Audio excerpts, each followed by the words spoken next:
Welcome to On the Beat, everyone. I'm Troy Thompson. I'm joined by Dr. Richard Hurd and Dr. Ricky Johnston from Gastroenterology Associates of Columbus. And today we're talking all about dysphagia. Welcome to the show, guys. Nice to see you again. Thank you. All right, who wants to jump in? Explain to everyone at home what dysphagia is. Dysphagia, we in the medical profession like to have these fancy terms for things, but dysphagia is a medical term for difficulty swallowing. Right. So that's one of the things people would come see us for, is they're having trouble with swallowing.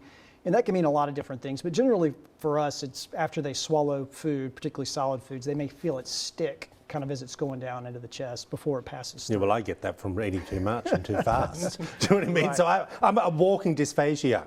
Do you know what I mean? Take your time, Troy. I know. Small bites and chew it well. And isn't it like chew 10 times before you swallow, something like that? Probably a good I think rule. that's what our grandmas used to sure. tell us. What are the side effects of having this issue within our life, apart from almost choking on your food? Yeah, well, so remember, choking is it's a little bit of a different word. It's not blocking off our breathing. It's just blocking off our Digestive tube. So yeah, the food won't go down.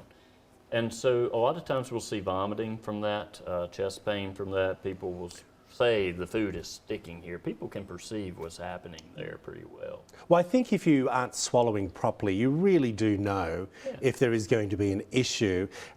Is this something more you see in older patients, or is it the younger generation now as well? Really, it varies. We see, and it depends on what's causing it, but we see a lot of young people who come in maybe in their 20s and 30s with certain kinds of condition, and then some older people who have other issues. All right. You just said what causes it. Yes. So I want to pick up on that one. What do you mean what causes? So there's a few reasons that food doesn't get down the feeding tube, and usually it's something causing a blockage. So the big ones we see are a stricture or a narrowing, where the actually tube gets kind of closed down some and food doesn't pass through as well.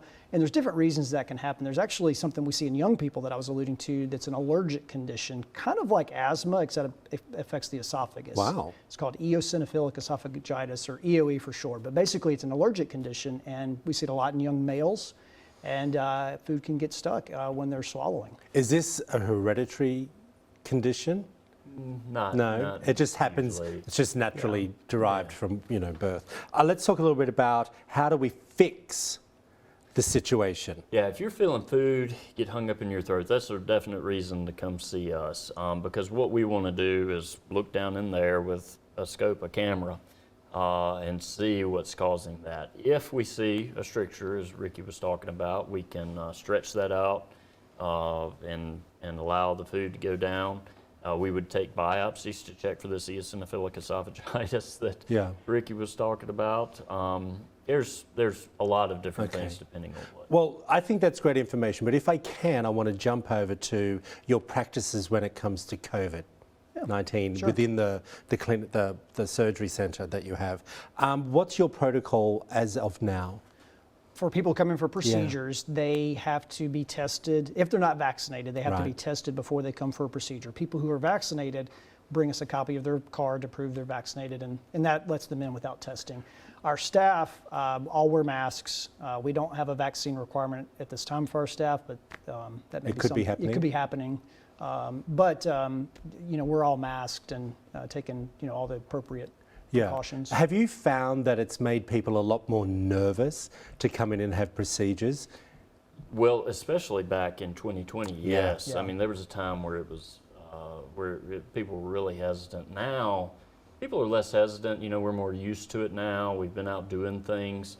But sure, we do see people delaying procedures, and they're having problems from that. Yeah. I've had some people come in and ask specifically to have only people who are vaccinated take care of them too. So we're seeing that a little bit. And that's their right, I guess. Of course, everyone we has their own beliefs. Exactly. As always, thank you so much. We really appreciate it.